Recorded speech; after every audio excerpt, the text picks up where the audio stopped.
Yeah, you're right. And it's not to say that they're promoting substance use. What they're trying to do is promote safety in the sense of like, okay, there's going to be a lot of people here that aren't going to be doing drugs, but there's going to be a lot of people here that are. So trying to find a balanced approach to that. So, I mean, yeah, I can see people's points of where they think it's encouraging or, enabling people to bring substances there. But the reality is they're already doing it. It's like, they're doing it right now somewhere, at school, buying it at school, it's really changed. We've entered a synthetic era of substance use.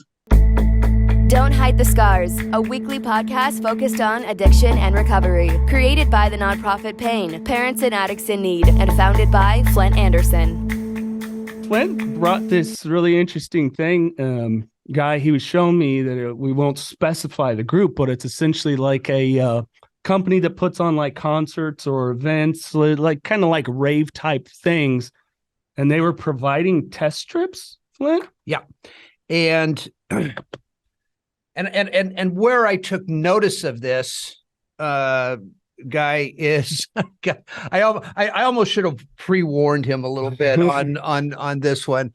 I noticed that the event that you're doing, this is the company that's providing the fentanyl test strips. Oh, yeah. And I didn't know that. Yeah, and it has it right on the bag. Right, yeah. I'm gonna tell you right out of the get-go. All right. What is this, a party?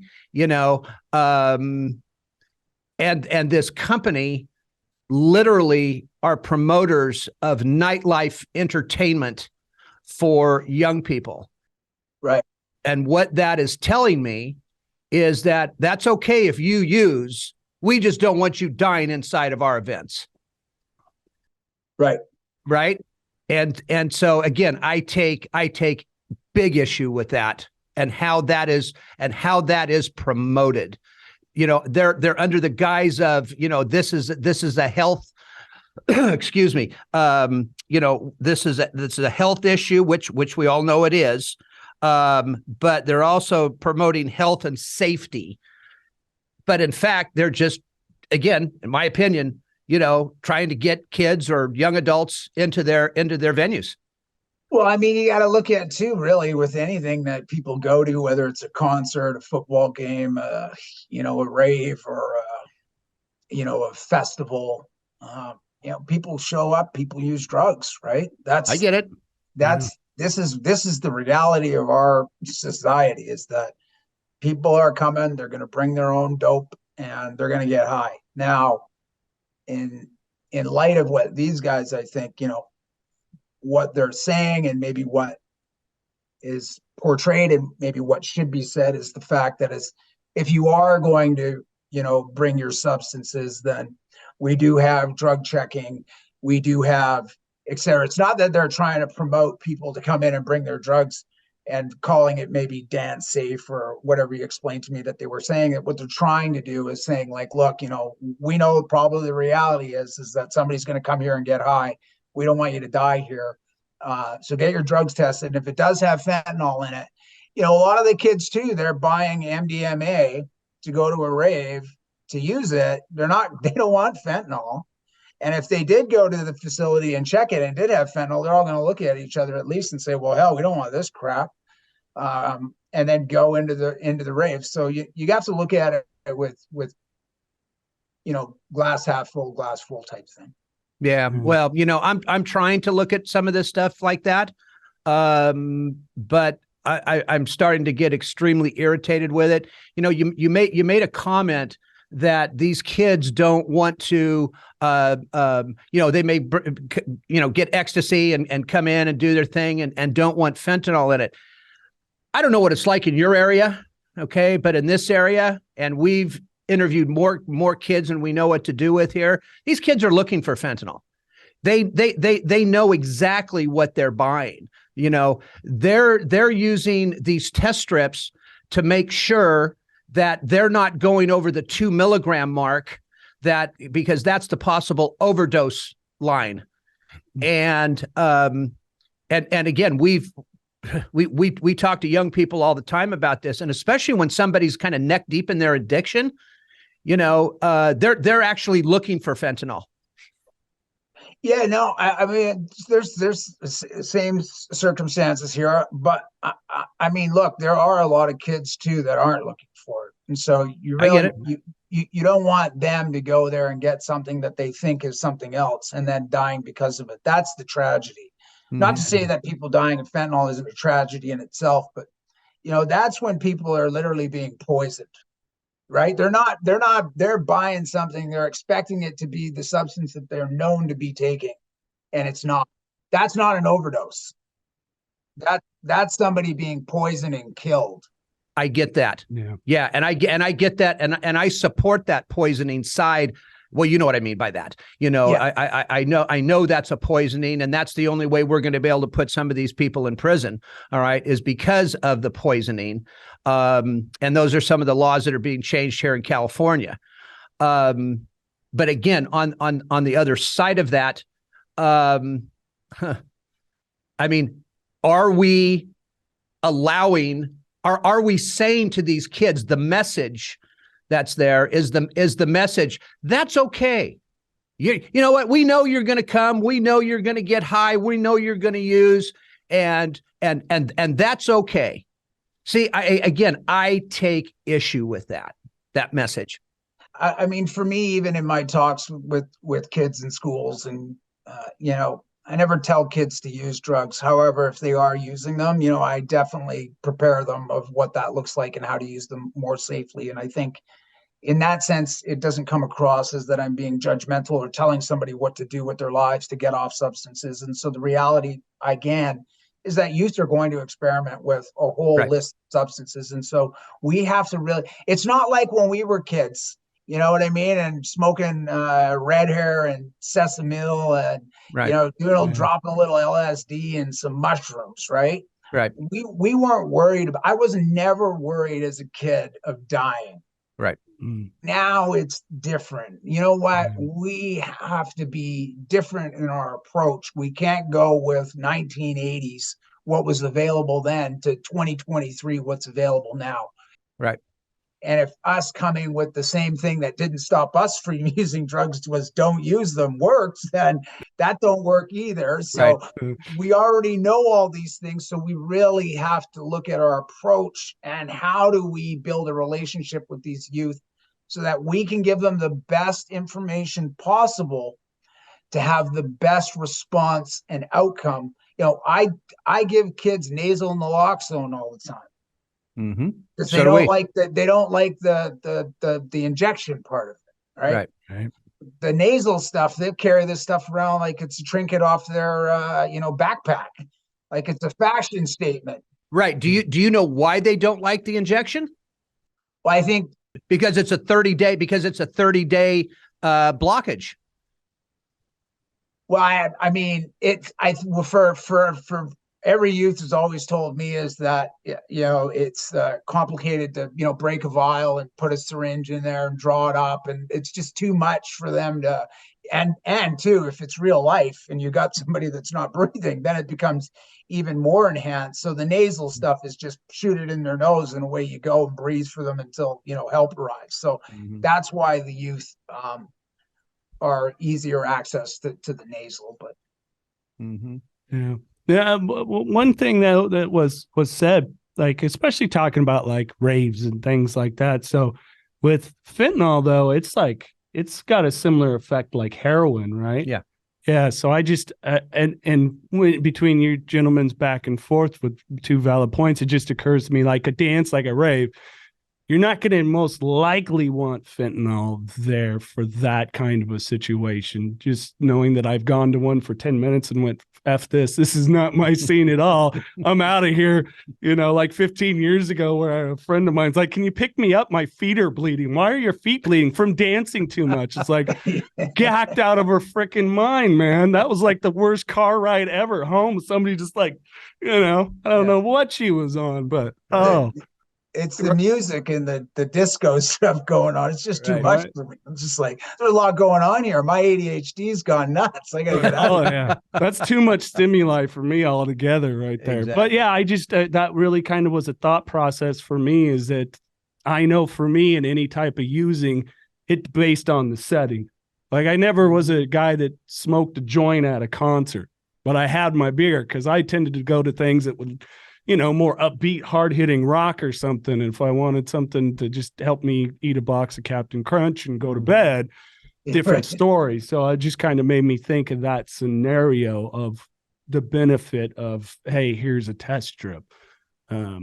Because we talk about the poisoning nature of it. There is a poisoning. The vast majority of these deaths we're seeing are freaking poisonings. Yep. Yeah, you're right. And it's not to say that they're promoting substance use. What they're trying to do is promote safety in the sense of like, okay, there's going to be a lot of people here that aren't going to be doing drugs, but there's going to be a lot of people here that are. So trying to find a balanced approach to that. So, I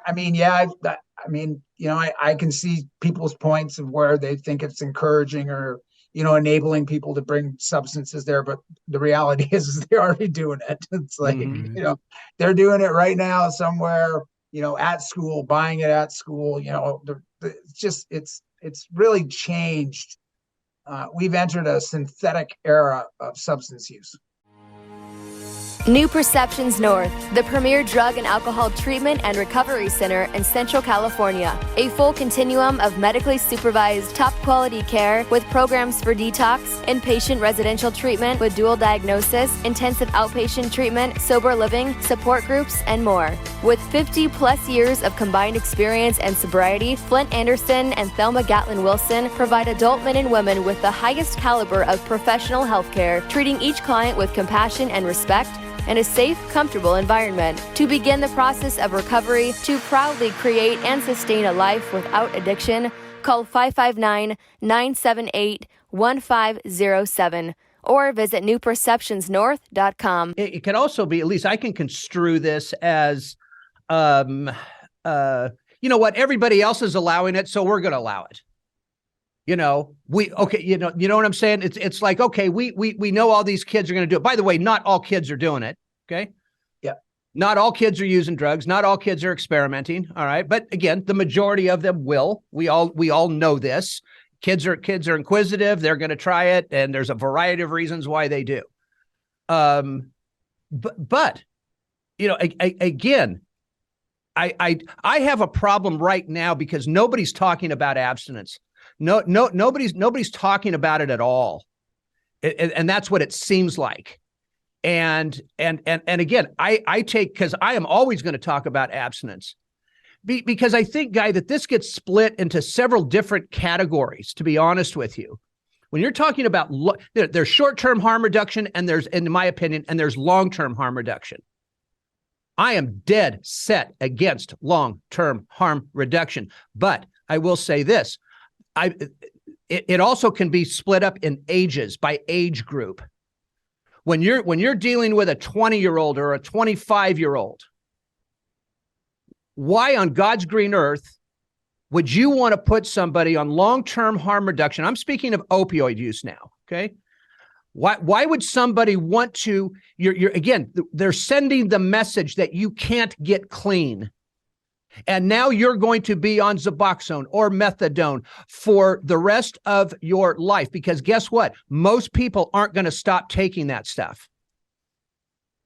Yeah, I mean, there's like abstinence is talked about, people getting off drugs. But see, this one thing that you're mentioning here, which is really real in the recovery industry, is stigma of these medications, of addiction opioid use medications such as methadone and Suboxone as well, which for a lot of people, even getting on them, depending on the level of dose, like here's the thing, is that if I'm on 120 milligrams of methadone, yeah, I'm likely going to be sleeping half my life. Right. But if I'm on like 10 milligrams, or 5 milligrams, a lot of it too is based on people's circumstances with anxiety and depression that they've dealt with. It just kind of gives them a little bit of a balance. I actually know multiple people who have been on Suboxone and they're taking like 2 milligrams a day. I mean, it's so tiny, but that 2 milligrams, for whatever reason, has kept them away from the illicit drug supply. So I have absolutely no issues with people. To me, that's abstinence in the sense is like, you know, like, hey, I'm not using the drug that tanks my life. I'm using a medication that actually got me employed, that actually got me a girlfriend, that actually got my kids back, that's done all these things to help me move forward. And so one of those medications can be really life-saving. Myself, personally, I don't take anything. I was on methadone for 9 months when I went to treatment. And if I wasn't on methadone for those 9 months, dude, I would have not made it because my brain was wired to use drugs, you know, for any reason, not just for being depressed, but even for being in a good mood. I can wake up in a good mood and be like, let's just go tank our lives. Sure. Sure. One of the reasons why, again, we're just going to agree to disagree on a lot of this stuff today. Okay. Because look, and I know that routine took me 2 years to get off methadone. Because when you go to, let's just take the methadone issue for a second. When you go into a methadone clinic, those are not treatment centers. Those are maintenance centers. Every methadone clinic you walk into, we all know that if we're on 120 or if we're on 70 milligrams or if we're on 5 milligrams, we can walk into that clinic at any point and tell that doctor, this dose isn't holding me. We need to increase it. And they're going to increase it every single time. And Yeah. one of the reasons why when you get down to that 2 milligrams or even 1 milligram of Suboxone and or methadone, the psychological fear that comes into that head of ours is scary. It's the psychological piece of how are we ever going to live without this? I don't know that I can do life without this. And I know there's a lot of people out there that are in that little bracket by themselves, in that 1 milligram, 2 milligram. Sometimes it takes 6 months for somebody to come off of 2 milligrams. Yep. No, there's no, hey, no, I'm not disagreeing. You know what? It took me 2 years to actually be normal, not using anything. Right, like, right, I mean, it right. took like whether I was on Suboxone, methadone, or anything else. I mean, literally, my body and my brain and my mind took so long to like kind of balance itself out to where it should be. Mm-hmm. And that's the reality is for chronic substance users. I mean, man, it's a journey.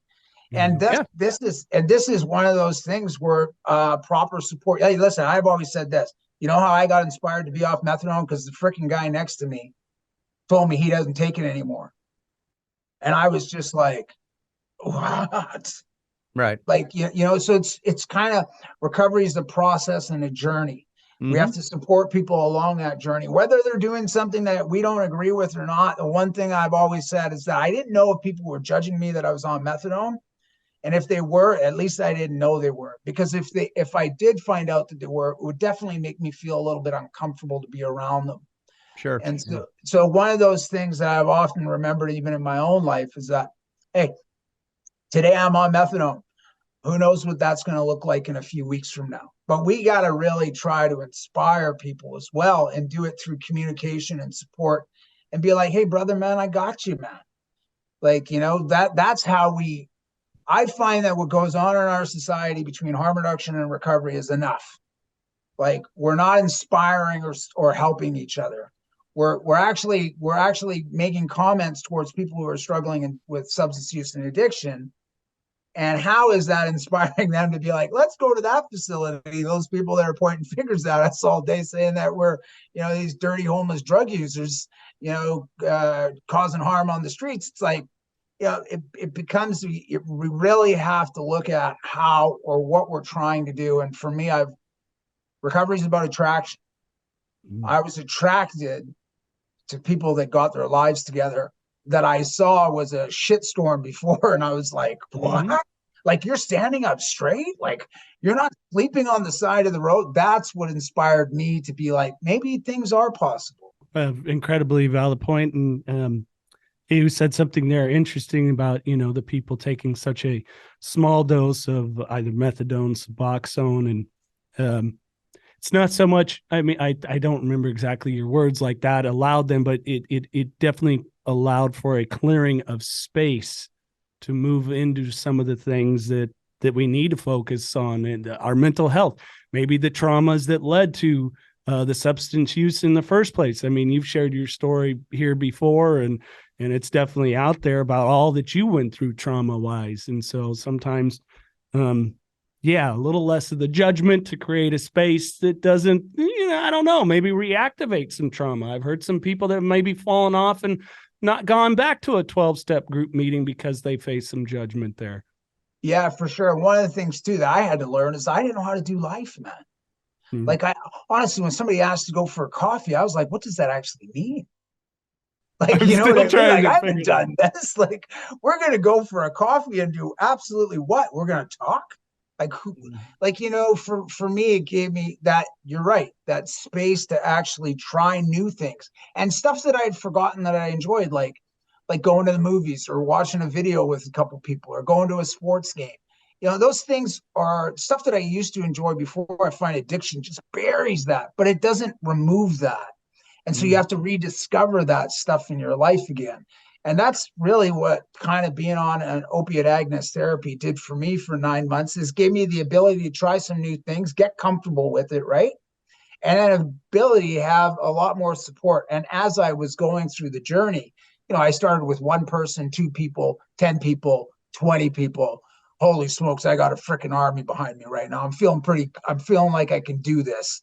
And then them encouraging me, checking up on me, taking me to the gym, bringing me like soups and hot teas and, energy drinks. You're going to need this, and sugar and chocolate. And it's like, all right, man, like, making you feel that love. And that's what really got me to a place was like, I don't need anything anymore. Mm-hmm. So it's a lot of that aftercare as you talk about the importance of. Yeah. And look, and I agree with that. And obviously, look, we all know the stigma of addiction has to be broken somewhere. Okay. I mean, and the last thing any of us are doing are judging anybody, but I'm a realist. All right. And you walk over to a methadone clinic today. All right. And I guarantee you 95% of those people have no intention of ever getting clean. When they're walking in the parking lot at 5 a.m. in the morning and they're buying Vicodin and Percocet and possibly fentanyl and everything else that's in that parking lot. I could take you to four methadone clinics right here in Fresno, all right, that you can do that. You know why I know? Because I did it, okay? because I did it. And again, but where I'm really going with this, and this is where I'm really going with it. People that are really pumping up long-term harm reduction are not giving both sides of the story. They are not talking about the long-term. Look, methadone, Suboxone, those are opioid-based drugs. The long-term health risks that come with opioid use in general, let alone Suboxone and methadone, are prevalent. They're going to be prevalent. They're going to stay with you even after you stop. Just because you stop, those potential long-term health risks don't go away. And I've got lists of those things. And again, do you know why I've got lists of those things? Because 90% of those things happen to my ass. Literally. I mean, had to have the entire inside of me repaired because of the constipation that those drugs and opioids caused. 2 heart attacks because of my addiction. People aren't talking about our diets and our smoking tobacco and all those other things that come into play while we are on those drugs that have the effect on our health now and later on down the road. And so I just want people to know, if you're going to go down this road, this is what could possibly happen to you. Right. The list is long. Yeah. But I mean, the other road is that you could die using fentanyl. Well, of course.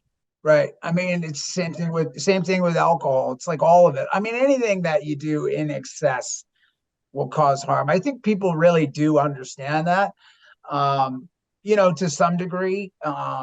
Even for me, like, the punishment that I endured on my body is still relevant today. Like, I don't forget where I've come from. Believe me, when I take 10 steps in the morning, I remember. It's like, you know, but I will say this too. Okay. Again, I'm kind of the old man in the group. All right. And and I'm going to be 68. Right. Well, when I'm talking to people that are 40 and 50 and even 60, okay. Probably older than you. Right. They feel older than you. Exactly. But here's my point. Those people don't have a clue of what could be coming their way because of those things that we did in the past and because of that long-term use of those medications. Yeah. But again, I'm going to say this, like I said in the beginning, I am totally for short-term harm reduction. And I don't know exactly what that time frame is. It could be 30 days for some people. It could be 6 months for somebody else. I don't know. But I do know this: if we don't start and leading people towards that, and again, I know I'm going to get letters on this. I'm going to get arguments on this. Okay. And I don't give a shit. Okay. My responsibility in this, and especially when I'm dealing with parents, is I'm going to try and lead your child towards abstinence. Right. End of story. I mean, you can try to lead anybody on any path, right? And encourage people that it's, I say it is, recovery is possible for anybody. Right. I truly believe that. It's interesting. See, I don't focus on all that stuff because what somebody asked me is they were saying, "Hey, Guy, how long did it take for you to build trust back up in your family circles?" Because I'm having some issues with building this trust factor back. And I said, I didn't really focus on any of that stuff about building trust back or having people, oh yeah, Guy's a changed man. I just focused on one thing that I could focus on. Sure. Which was get better, show people by my actions, and let them all decide for themselves. And so it's in the sense of the same kind of thing where I talk about with anything is that I don't focus on all those things of what I want to get back. I just focus on what I need to do for myself today, and let the chips fall where they're going to fall.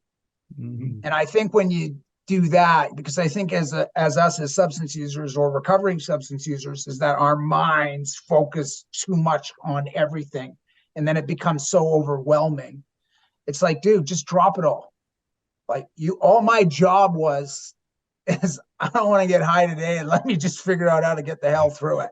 Right. Let everything else go away. And you just focus on that. And you know what? I found that became really the crutch of my success. I think, Flindt, and it's just, and I say it a lot, Guy, I just worry about anyone having a chink in the armor, and I know for me that wasn't just the substance. It was not really doing the total work and having some arrogance of, I got this, and not being able to self-exam, like my boundaries are still shit. And that's what led to my relapse just over 2 years ago. Luckily, I had enough support that I reached out to people and got right back on it pretty quick that time. So that's a fortunate thing. Again, it was, and I'm not going to say just alcohol, because alcohol, it means taking more freaking lives and, anyways. Yeah. But I got back on it. So I'm fortunate in that regard that it wasn't something where I ordered a pill off of Snapchat and it was laced with fentanyl and I was gone. So I think, for me, and I don't want to speak for you, Flindt, but I worry about that for anyone having any chink in their armor before they can really start to strengthen all those aspects mentally and emotionally, physically, and definitely spiritually. Yeah, you're right. I mean, it takes time, man. Like all especially what happens with addiction is using drugs changes everything quickly. Doesn't, changes how you feel quickly, right? Mhm. Doesn't change your circumstances. Recovery is something that's a work in practice. It's not based on theory. It's based on Right. action.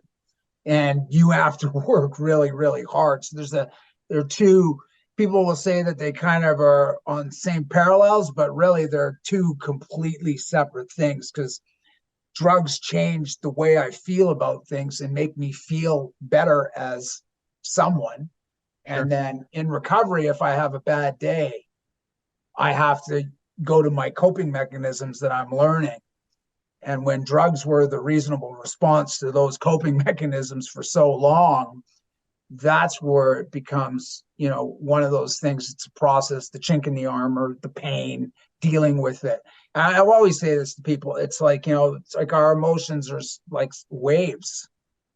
They're up and down all day. Like you look at emotions throughout your daily life, today even, right? We get amped up, we get excited, and we get mellowed out. You know what I mean? They're up and down, and have a good meal and you feel a lot better. Or, before you're having a meal, you're getting angry. You know what I mean? It's just like all these things go, really, we're just a big walking ball of emotions. But that's life. That's life. That's life. If you or a loved one is struggling with addiction, please call Parents and Addicts in Need at 559-579-1551 or check us out online at painnonprofit.org. Follow us on social media at Pain Nonprofit. Please subscribe to the podcast and share with others wherever you get podcasts and on YouTube. To donate, please click the link in the description and help us save more lives gripped by addiction. And speaking of life, when people talk to me about a young man, young woman, whoever it is, that is, again, mid-20s, 30s, 40s, and they're strapped to a methadone program, and they have to walk into that clinic every single day to get their dose. And if they're lucky, they may get a couple, 2 or 3 take-homes for the week, so they don't have to go in 2 or 3 days. And God forbid if they have to go out of town somewhere, and God forbid if they forget their methadone, because they will not stay there. They cannot walk into another clinic in another town and get their dose. That is a law. They can't do that. And so all of a sudden you're somewhere, you don't have your methadone, you forgot it. Now, not only does the physical withdrawal come in, the psychological comes into play. You are an absolute train wreck at this point. And if you're with your family, you just blew that family trip all to hell. And again, it's the same with Suboxone. You forget, you don't have to go in to get it every day with Suboxone, which is a plus. Okay. But if you forget it somewhere, you put it in a bag and you're flying to Hawaii, and that piece of luggage gets lost and you don't have it. Holy shit. I've been in those situations, man. That is pure fear, panic that comes upon you like a wave, like a tsunami, and everything else gets blown to shit. Well, I always look at people that are on those medications. You have to look at the life that it was before. And if it does give them some sort of sense of stability, then. Great. I'm glad you said that, because again, it goes back to my point of you almost have to take this individually, because not everybody's a street person. Not everybody is a street person. Not everybody is living, we call it, north of Herndon here, right? In a $500,000 house somewhere. So we're talking about almost 2 different types or 3 different types of societal situations here, where you're right, they're not the same. They are not the same, and they have to be treated differently. And that's why options have to be given. The truth has to be told. I don't disagree. This is the thing, like I say to people, I don't support harm reduction over recovery, and I don't support recovery over harm reduction. I support helping people. And you know what, where somebody's at right now, this is where I tell people, this is where the person's at. This is where I'm going to work with them. And you know what? Like, I just tell people a lot of the stuff that I've been through in my whole life becomes relatable to people that are coming up behind me. And so you pass on some wisdom to people, and you hope that people will discover their own path. And I know lots of people, the longevity of drug use, they're hunched over now, they're in pain. Yeah. They're going to be on medications for the rest of their lives because of that pain now. I honestly, it breaks my heart because I've witnessed a lot of friends growing up when we were kids that are now in wheelchairs, they can't walk. But still, for me, the life that they live today is much better than the life that they lived, 10 years ago. Mm-hmm. And for me, that's me just, I had a friend call me from the downtown east side a couple of weeks ago. And, he's been down there for like 30 years. Mm-hmm. And he just called me out of the blue and he said, "Hey, what are you doing?" And I said, "Oh, I'm just, sitting at home watching the hockey game." And he said, "I feel lonely." Mm-hmm. And here it is to me. I'm like, when I hear somebody say that, that's real for me. And I just said, "Well, what do you want to do?" And I came down, I drove down there, picked him up, and we went to this nice area of town, West 10th, where I grew up as a kid in group homes. A nice little coffee shop. We had coffee. I take him to this park where you can oversee Vancouver. And we're just standing on this hill, drinking a cup of coffee and talking, and just talking. And you're showing, and he never saw the area because he's been trapped in a 2-block radius for the last 20 years. But just getting him out of there. And you know what he said? He says, "Guy, I'm surrounded by services. I'm surrounded by everything, all of it. But I still feel lonely." And to me, hurts. Man, that's pain, man. It is. And I just said to him, I said, "Well, hey, man, anytime you feel lonely, man, I'll come pick you up and take you out for a coffee." He ain't going to treatment. Right. He's not. And again, that kind of breaks it down into that societal piece. When you've got a 60-year-old, 65-year-old that has been on the streets for 10 years, 20 years, 30 years. No, they're not going to treatment.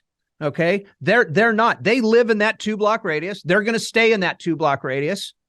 For all the reasons that you mentioned. And I have no problem with that. Okay. I have no problem with somebody in that particular group being on methadone for the rest of their life, because that life, no matter what it is now, it's better than what it was. Just like you said, no question about it. But if we don't start breaking this down into almost generationally, that 18 to 25-year-old bracket, the 26 to 40 bracket, the 40 bracket to 59-year-old bracket, because they're all different. I'm going to go back and say it again. They're not all street people. They've got careers ahead of them, lives ahead. And I'm not trying to be an asshole here. I'm not. Asshole. Okay? Yeah. But when I have parents coming to me, okay, with their 30-year-old child that is still living in this trap, okay, of methadone use or Suboxone use, and that kid is not doing anything, they're not even going to meetings. They're not even making attempts. Not everybody that takes this stuff is taking it for the right reasons. Yeah. And again, that's a message that's not being delivered. And yeah. No, it made me sad, for your friend. But but when you were telling that, I was then picturing that gentleman as like a 23-year-old or something like that. And it's like so much life ahead. But how do we, when they're in that way of living, it's kind of made me think too of the guy that's been in prison for 45 years and some reason he gets out and then he's right back in because he doesn't know another way. Like, how do we then, with the individual that has gotten to the point, much as yourself was at one time, of we're taking this away, how do we give them something else? Like, you had an amazing sense of community at that 9 months when you're like, okay, I'm coming off of methadone, of people, like you said, bringing you soup and being there. How do we present that more? That there's, that's one of my biggest things. We are taking something away, and I get it. Hey, I get wanting to numb out, or be like me. I was numb living, but when I got some drinks in me, I was Mr. Fun. Like, I could feel something, woohoo, let's go. All right, let's talk to women, whatever it was. So how do we, take that away and give something back? Yeah. Well, I think we have to let people know that things are possible, that there's options, right? Sure. I'm an option guy. Like, I give people all the options. I don't just give them a little bit. This is where we have a whole assortment to pick from here. And two, you tell, like, I know a lot of people too that have come to me that want to get into treatment. They're like, I want to get off drugs and I don't want to be on methadone either. I might need it for a little bit. Right. But I'm getting the hell. I don't want to be tied down to that thing, because as you pointed out earlier, with all the other policy aspects behind it. So there's that too, right? You have people. One of the things, you got to have these open and honest conversations with people as well, right? Like, I don't try to sugarcoat anything or hide anything. Like, for me, you know what? When I was in the downtown east side, I could have gotten involved in a heroin program. And you know what I said is that I don't want your heroin program. I want to buy it off the street. Right. Well, right. Yeah, it was just kind of like, huh? But that was because there's a lot of barriers that would come with that. My life would be really involved in, going to a facility 3 times a day to do heroin, where I was like, okay, man, I can already see this playing out in my life. This is not going to be, I'll just call my dope dealer and get it dropped off like dominoes. Right. And no barriers. Right. So, and then eventually want to get off it when I want to get off of it, type thing. Right. I think that's our thing. Even when I talk to kids tell me all the time, how long does withdrawal last? And I'm like, wow, that can last a while, pal. A while, man. You bet. Yeah. I honestly, when I went through withdrawal, I tell kids this: I'd go to jail. They would not they give you jail for just little, right? No, jail for jail in Canada back in the day, not now, but back in the day. You go to jail in Canada, you tell them you're a heroin user, they give you powder Gatorade. Oh, Jesus Christ. No, hey, you tell them you're an alcoholic, they give you value. Right. You know what I mean? Right. So I used to say I'm an alcoholic and heroin user. Absolutely. It's like get value for about 4 or 5 days, right? Right. But so, and then in withdrawal in jail, it was like hell, like 2 months with sporadic sleep patterns. Yes. But for the first 2 weeks, dude, it is the worst thing. You're giving me the shivers because because I've been right where you're at. I mean, in a ball, just curled up, psychotic bullshit going on in my head, not knowing whether I was up, down, pee, crap, puke. I didn't know. It was, it's almost, we almost can't explain a methadone withdrawal, because it's that brutal. But you also said something that of course we've been on the bandwagon for quite some time here about, and that is the treatment side of this thing. Look, I own a treatment center. We can't even take a methadone clinic.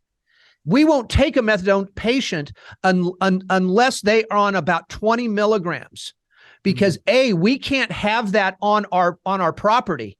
We cannot take that person to the methadone clinic every day to get their dose.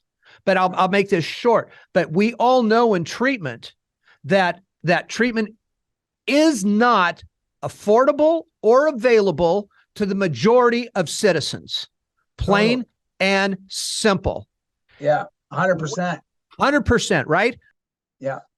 As we're starting to do things, and I'm working now with a couple senators, I'm working with an assemblyman here in Fresno, that we're trying to start addressing these insurance companies.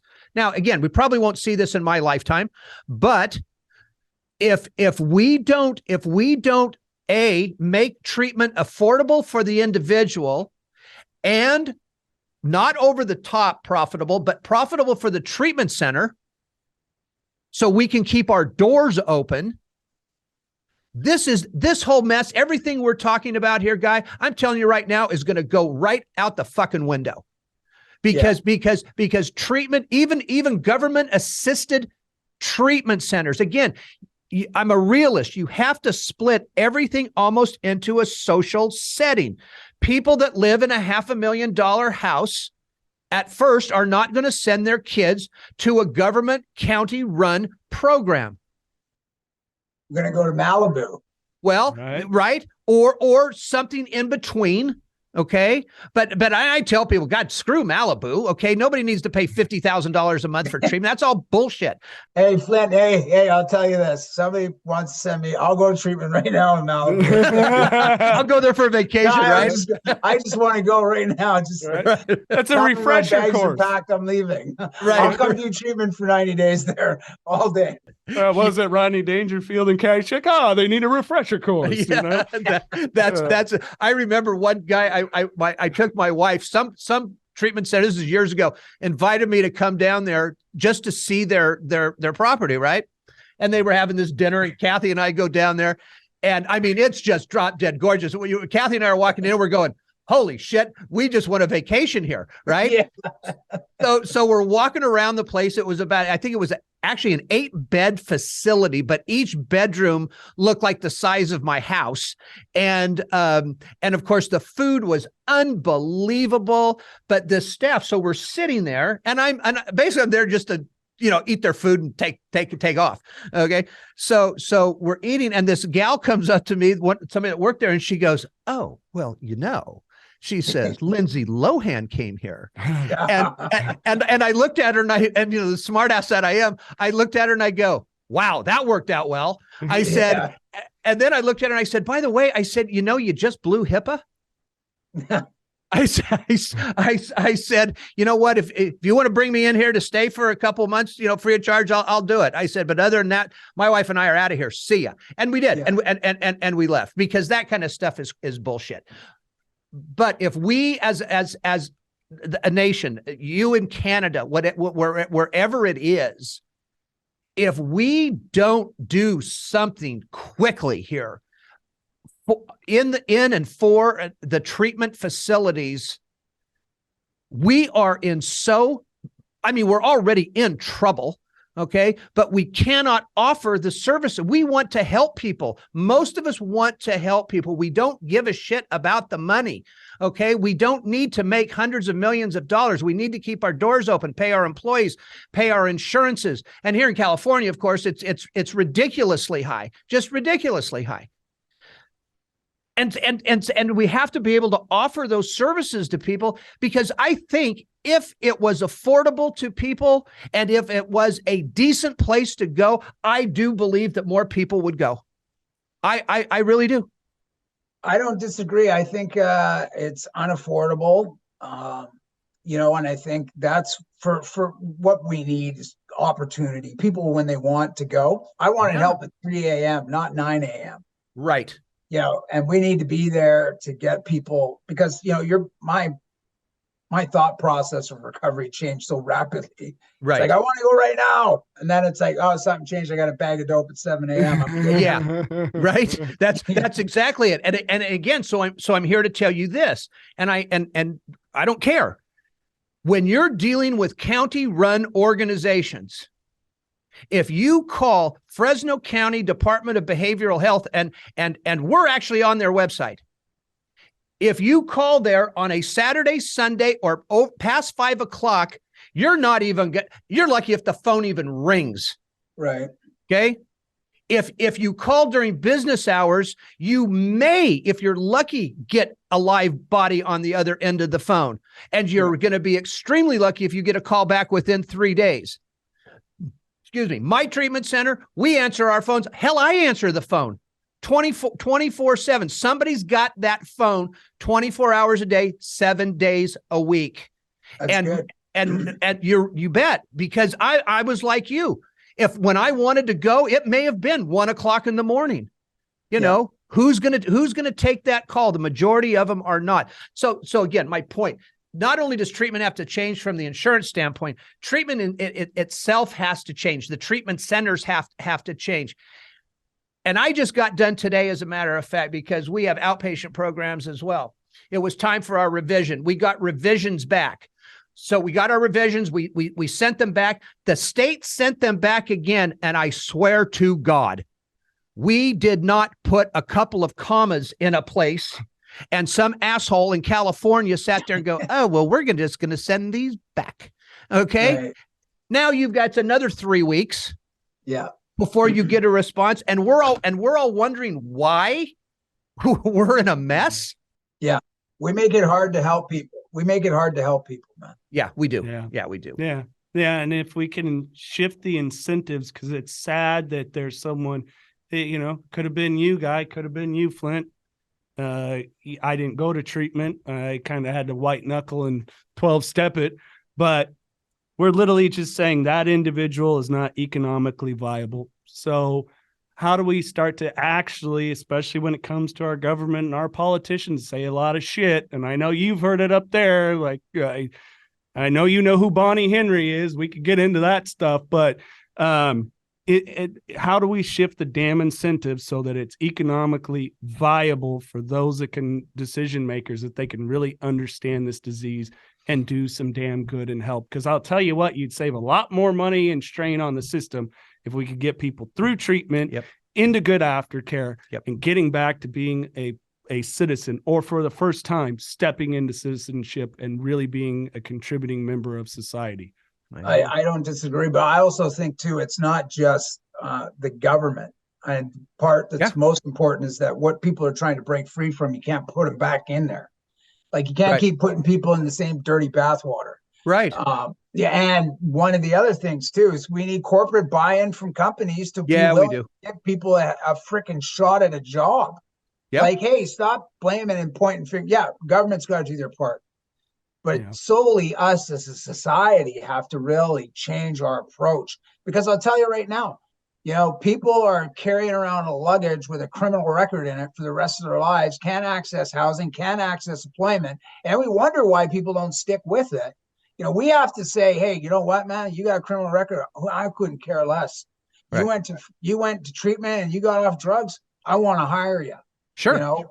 These are things that we need also attached to the treatment industry, where corporate companies such as, listen, I could name a few, Amazon, Hootsuite, everybody else under the sun that, the restaurant industry, shopping industry, telemarketing, whatever it is, but pay people a salary so that they feel productive and build some confidence in their lives. I mean, one of the things that I swear I broke down and cried was the first time I looked at a paycheck. Mm-hmm. Like, somebody didn't give me cash under the table.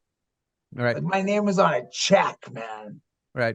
With a stub that you got to go pay your taxes. I mean, it made me feel good, man. Or getting my ID back. Yeah. Paying my bill. But, we take so much for granted in our lives, man. Like, just getting myself a picture ID, I was like, look, I'm a human being. Yeah. Like, I'm part of this. I'm back in the game. Right.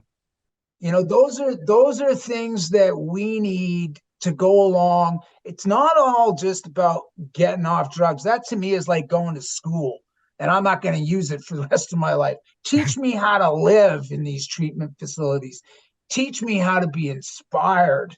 Show me what the outcome's going to look like in my life. Sure. And there are treatment centers like ours that do that, but it always starts with detoxing that person properly and getting them through that. Because if you don't detox them properly, I'm sorry, that brain of ours, and I include myself in that group, okay, we are not going to be able to understand what that therapist is saying, or that job recruitment officer is saying. We're just not going to grasp it, because we all know it takes a couple of years for our brains to even start to heal again. And so we have to be able, you can't just throw somebody in a fucking closet, okay, at Salvation Army that's been on heroin for 20 years and say, hey, here's a couple aspirin, because Salvation Army will not detox with medications.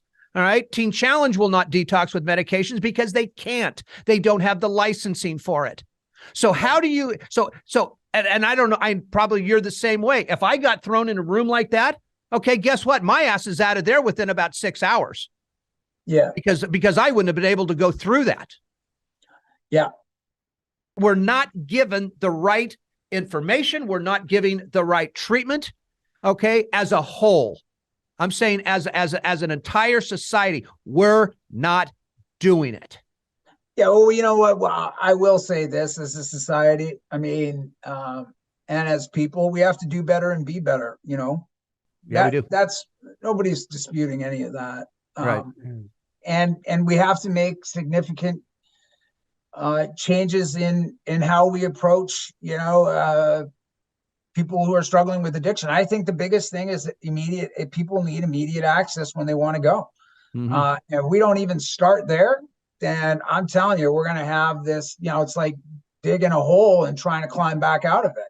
You know, the longer you keep digging, the harder it is to get back out. So we really have to change the approach, immediate access, withdrawal management, get people to understand. Listen, you go have a heart attack, you go to the hospital, you can get admitted, right? You bet.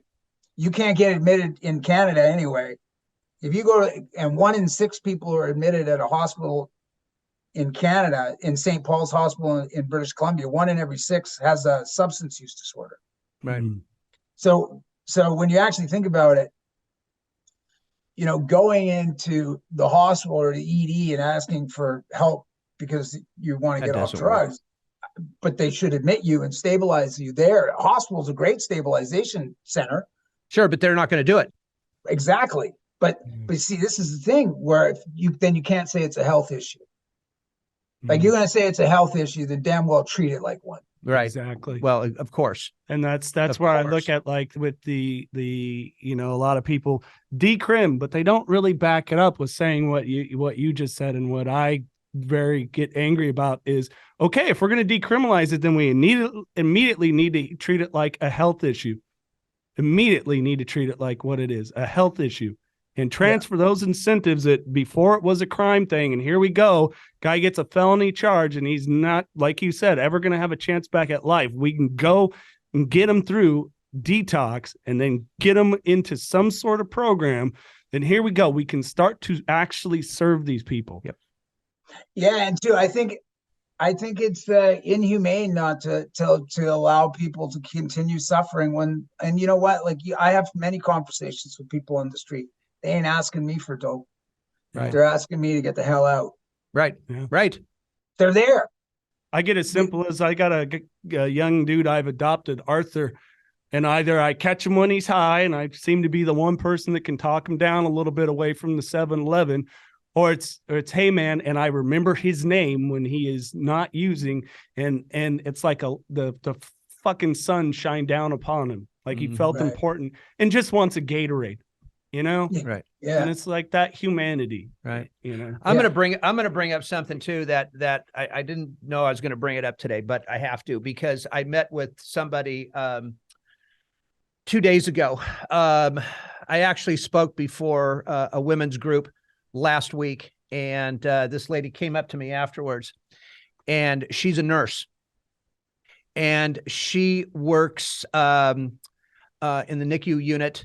And with babies that are going through withdrawal symptoms, and I'm gonna be a part of her organization here soon, because she really hit home. But what's happening, and this is happening all over the country. But here's a just briefly what this is.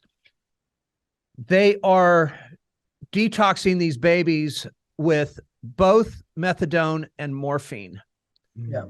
And we all know what these infants are going through, these 2-day-old, 3-year-old, 5-day-old infants, you know, the shakes and the sweats and everything that we as adults went through. And what's happening is that the nurses that are working in these units are so desensitized. I can't say it with my teeth. Certain words I can't pronounce, Guy. Yeah. And the doctors are as well.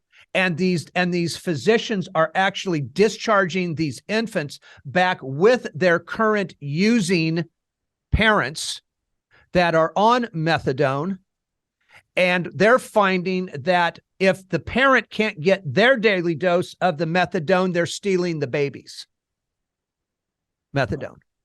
Yeah. This is a whole nother world that we're all in, but nobody knows about it, and nobody's doing anything about it.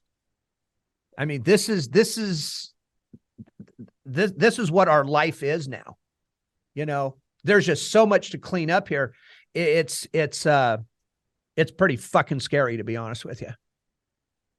We live in a scary world though right now. I mean, with just everything going on. Yep. I mean, it's Yeah. just tough. I know it. Got to keep hope alive, right? Planting seeds. Yeah, man. I mean, that's it. I don't care. You know what? For me, I always say I don't care what government's in power. I don't care what people are going to do. I'm just, this is what I do. I'm going to do it. Right. And that's the thing. I just never.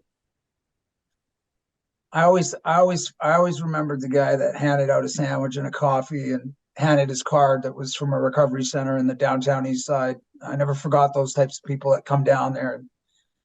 And that's just what worked and helped me, gave me like somebody saw me. Right.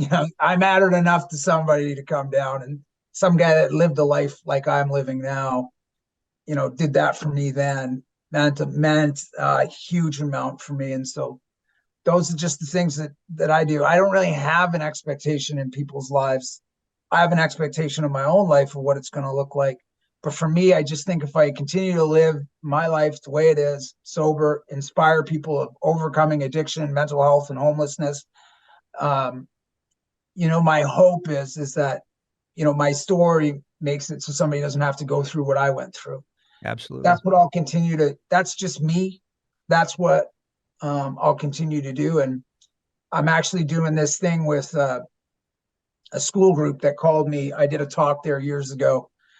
And the kids they're doing a project on homelessness. And so they reached out. And so we're doing a Zoom tomorrow just to talk about, the many challenges of being homeless and how can we as a society support people, and what can we do to make a significant change so people can have access to housing. And so, those are the types of things make me get up every day. And, I wouldn't be sober today if I didn't go and give back. Everything I have in my life is really a huge result of that. Right. Right. Absolutely. Absolutely. A gift. Yep. Yes, sir. If people want to find out more about you, Guy, how can they do so? Oh, well, I mean, you can follow me along on Twitter. It's just my first and last name, or you can, at Guy Felicella, or you can reach out to my website, Guy Felicella Consulting, or follow me on Instagram at Guy Felicella Public, and and say hi. And anytime somebody reaches out to me, I tell it to everybody. It's like if somebody takes the time to call me, I take the time to reach back. You bet. Never once. I take pride in that. That's like, you know what? You take time to write an email to me, man. I'm telling you, I'm getting back to you. And when you guys reach out, I get back to you. Anybody reaches out, I enjoy the life. I'm grateful, like very grateful to be alive on this earth. It's not the second chance. It's probably like more chances than a couple cats. You know what I mean? And I got a great life. I got a great family, kids, just beauty. And, let's just keep trying to help people, man. That's it. That's it. Thanks for a great conversation. Thanks, Guy. Appreciate you, man. Appreciate you guys, man. You guys have a great evening. If you or a loved one is struggling with addiction, please call Parents and Addicts in Need at 559-579-1551 or check us out online at painnonprofit.org. Follow us on social media at Pain Nonprofit. Please subscribe to the podcast and share with others wherever you get podcasts and on YouTube. To donate, please click the link in the description and help us save more lives gripped by addiction. This podcast contains the views and opinions of hosts and their guests to the show. The content here should not be taken as medical advice. The content here is for informational purposes only. And because each person is sharing their unique perspective, please consult your healthcare professional for any medical questions. Views and opinions expressed in the podcast and website are our own and do not represent that of our places of work. While we make every effort to ensure that the information we are sharing is accurate, we welcome any comments, suggestions, or correction of errors. Privacy is of the utmost importance to us.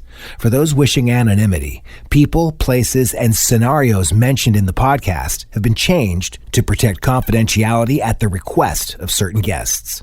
This website or podcast should not be used in any legal capacity whatsoever, including but not limited to establishing standard of care in a legal sense or as a basis for expert witness testimony.